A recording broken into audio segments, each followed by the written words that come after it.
listen to a piece of music, where does it seem to be coming from? Whose voice is speaking, and who are they talking to?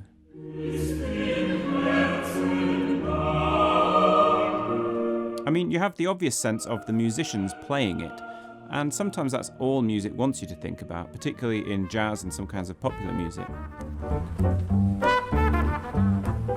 But other times it wants you to think about the composer and their vision or their emotion.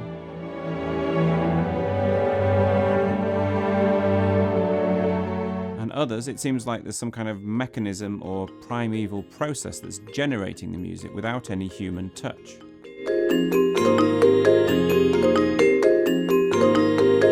All this is what's sometimes known as a sense of agency a piece has, the sense of where it's come from and who or what is producing it.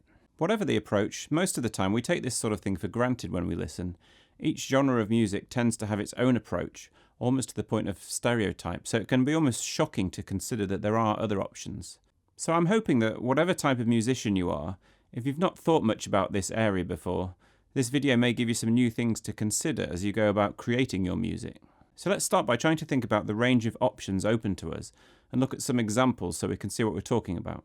At one extreme of the spectrum is music that appears to come directly from the performer. It's the performer singing or playing about feelings or things that have happened to them or are happening directly to them. And this is them telling us how they feel. This is by far the most common approach taken in popular music, and it happens whether you're a young pop star singing about troubles in love, I heard that your dreams came true, or an angry rocker voicing your discontent. I hate everything about you. You're singing in the first person directly to us, and it seems like you're singing your feelings. And bear in mind, this is true even when the song was written by someone else. So the composer is either the same person as the singer, or else they're expected to be essentially invisible. A similar invisibility, equally deceptive in its own way, touches the other extreme of the spectrum of agency.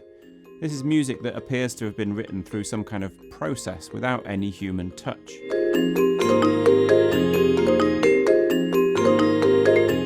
The classic example of this is early minimalism by composers like Steve Reich and Philip Glass in the 1960s and 70s, which seemed to be built out of the simplest processes of repetition and phasing.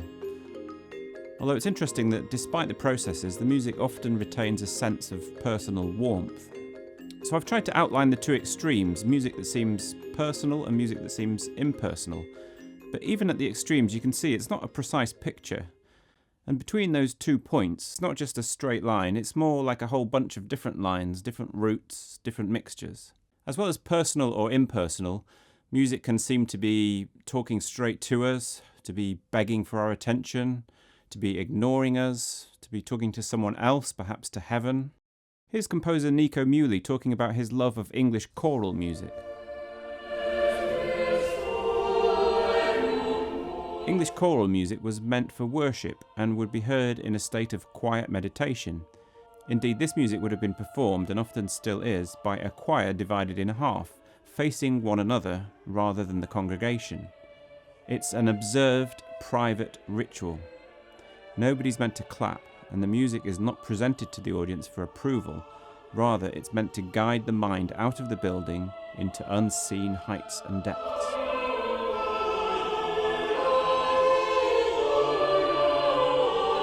And there are countless variations of the way a composer speaks or doesn't speak to an audience. Try applying Muhly's remarks to Bach, for example.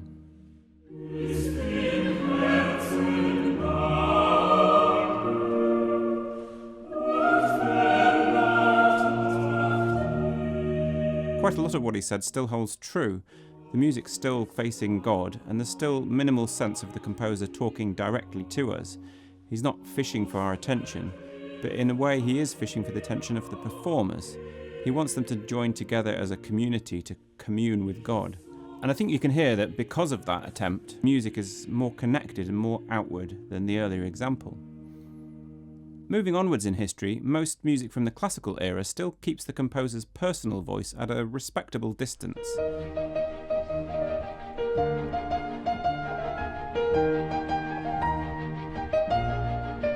It's now facing the audience, but it's saying, don't look at me, the composer, Look at this beautiful object I've made over here. Interestingly, I think when jazz isn't seeming to be just about the self-expression and freedom of the soloist, in the more composed jazz styles of Ellington, Mingus or Monk, I think this classical approach of look past the composer to the beautiful object is the closest comparison.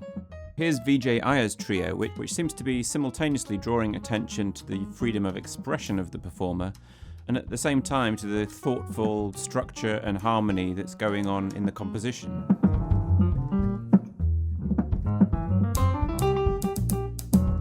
Whereas for most of the 19th century, classical music was all about the composer, me, me, me. Look at how intense I am.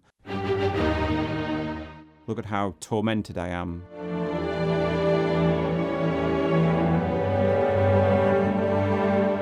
In the 20th century, the pendulum swung back the other way, and many classical composers moved away from the expression of self and created music that seemed to have its agency in some kind of process, either mechanical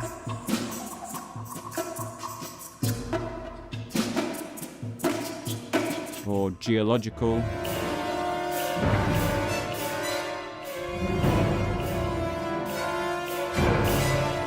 cosmic.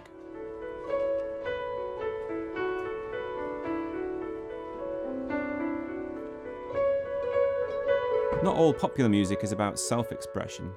Think about a song like the Beatles' Blackbird. Blackbird singing in the dead of night.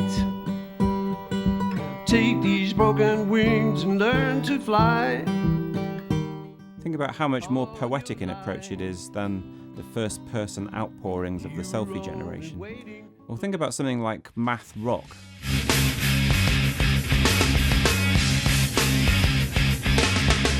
Math rock is a kind of heavy rock music which focuses on unusual time signatures and rhythms. The atmosphere may still have the anger and aggression of heavy metal, but the focus on rhythmic complexities means the human element is now counterbalanced by this more mechanical idea. So this is a good example of music that's shifted its focus away from the stereotypical approach. My friend and collaborator, poet and librettist Glyn Maxwell, talks about the poetic version of this very subject in his book On Poetry. Each poem, Glyn says, creates its own world and the sense of who is talking. There are many options open to you as a poet, just as there are to a composer.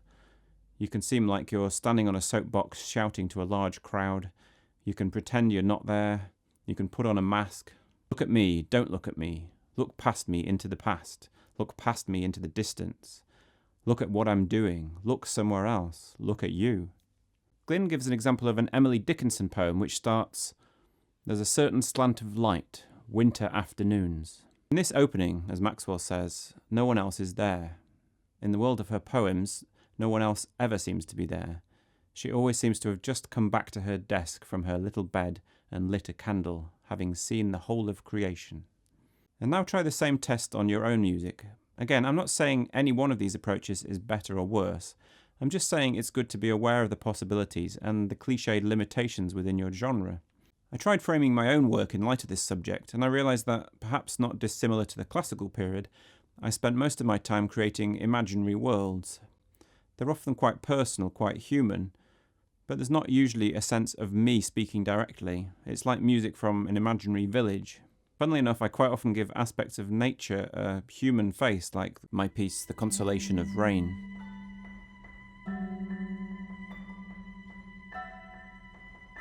Which I think is me trying to have my cake and eat it, something that's both human and inhuman at the same time.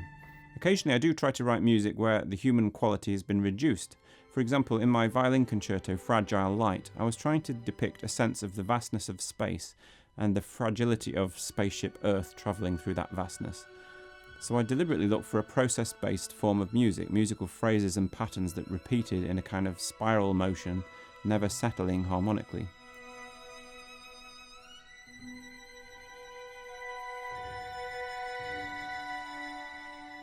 And I found it really interesting that this piece received one of my worst ever reviews, entitled "Nobody Home in Bruce's New Work." It was like watching a play with brilliantly rendered evocative scenery, but there's nobody on stage. Instead, the work came across as a rather cold study in colour and texture. In a way, the criticism made me happy, as I'd clearly achieved something of that inhuman effect I was after. But overall, this is one of those subjects that feels quite strange to talk about, almost taboo. It reaches very deep into what music is trying to do and why it exists. And even if you don't want to talk about it, it's certainly something you should think about before you start putting pen to paper. So where does your music seem to come from? Or do you have any good examples of music that speaks in different ways? Do let me know in the comments, and if you enjoyed this video, do please like, subscribe and share with your friends. See you next time.